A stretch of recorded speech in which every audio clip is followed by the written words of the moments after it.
Hey, I'm Shane. In this video, I'm going to do an overview of the Red Death in Destiny. It's an exotic pulse rifle that packs quite the punch. In this video, I'm going to talk about the stats of the weapon, look at the skill tree, and I'll compare the different options that you have side by side, and I'll briefly talk about how I use the gun. First of all, you get the Red Death from Xur or from RNG. It's pretty basic, so if you play enough, you might stumble across the weapon. I'll talk about the looks and sights of the weapon before I get into the meat of the review actually. The Red Death has quite a bit of lore behind it, so if you want to learn more about it, I suggest you read the grimoire cards that come with it, because it's kind of interesting to learn about it. The gun is nicely coated in blood. It has crossbones to indicate the guardians that this gun has murdered. It's definitely one of the more violent weapons in the game, considering it also has a bayonet and spikes on it, which are also coated in blood.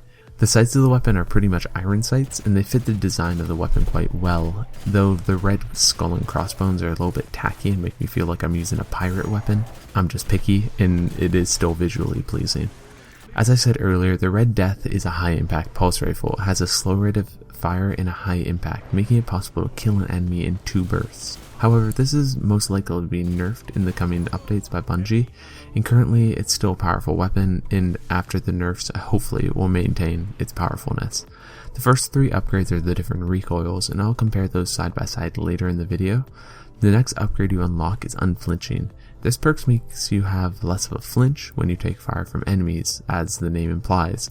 It isn't particularly noticeable, however it is beneficial because landing shots with the Red Death is critical, and because it's so slow firing, you want each shot to count. The next 3 perks are Snapshot, which makes you aim faster, High Caliber Rounds, which makes enemies stagger more, and then Single Point Sling, which makes you handle the weapon faster. So all 3 of these are good, but in PvE, I'll say High Caliber Rounds is the best to go because it slightly increases your ammo and makes things stagger. In PvP, I'll definitely go with Snapshot because aiming this weapon is absolutely critical. Hipfire is pretty much a joke with this weapon, don't even bother trying it. Really though, you can pick any one of these. I say Snapshot for PvP, but it's your call. The final perk on this gun makes it actually work, and that is the Red Death.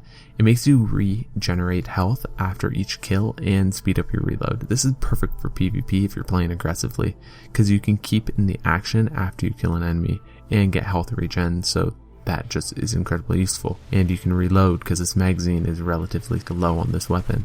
In PvE, this is also useful in encounters like Crota where you need to regenerate health, or in the Prison of Elders with high shields or something, but it's situational in PvE. The speed reload is really useful too because it helps improve the awful reload speed with this weapon, and I'll talk more about how I use the weapon later, but I'm going to go into telling you about the recoils. So on the far left you have Fuel Choke, which gives you the most range and least stability. Then you have Accurized Ballistics, which gives you the most kind of damage, but it's not that great.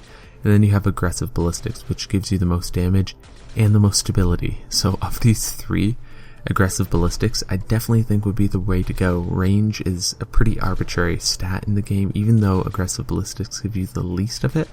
In my opinion, I really think Aggressive Ballistics is the way to go with this weapon. However, none of these really do that big of an impact on how you'll play with this weapon, so it's your call and you can kind of just play around with it to see what works best for you. Now that I covered all the information on the gun, I'll talk about what makes it special. The Red Death is currently very popular in the Crucible, and that's mainly because it's the perfect gun to counter exotic hand cannons. The Red Death is a master of mid-range. The Mighty Multi-Tool kind of can take it on, however, this provides a faster time to kill in most situations. Basically, you can be kind of defensive with this gun. I wouldn't say you should camp and hang back, but play at a range that is more reserved, and allow it so that enemies can't close range kill you, and you can reliably know how to kill them with this weapon. In PvE, this gun doesn't really hold up as well. The Red Death is situational. The biggest issue is that you don't deal elemental damage in its primary weapon, so if you have any elemental weapon, it probably will serve you better in PvE. However, this gun is effective and it can pack quite a punch. It's your call if you want to use it or not. I just wouldn't take it into a striker raid with me. The Red Death is definitely a PvP geared weapon, and if you're a fan of a more skill based weapon that requires precision and tactical prowess kind of to use this weapon, I recommend the Red Death. Some people dislike it just because it's 2 shots to kill someone. However, it requires quite a bit of skill to do so. So if you hate PvP, I don't think you need this gun, but if you like PvP and you want to have this gun in your arsenal, I highly recommend getting it. Thanks for watching this video. If you have any questions, just drop a comment below and I'd be happy to answer them as best I can. Please consider subscribing maybe if you like this video, and check out my other gun reviews if you enjoyed this one.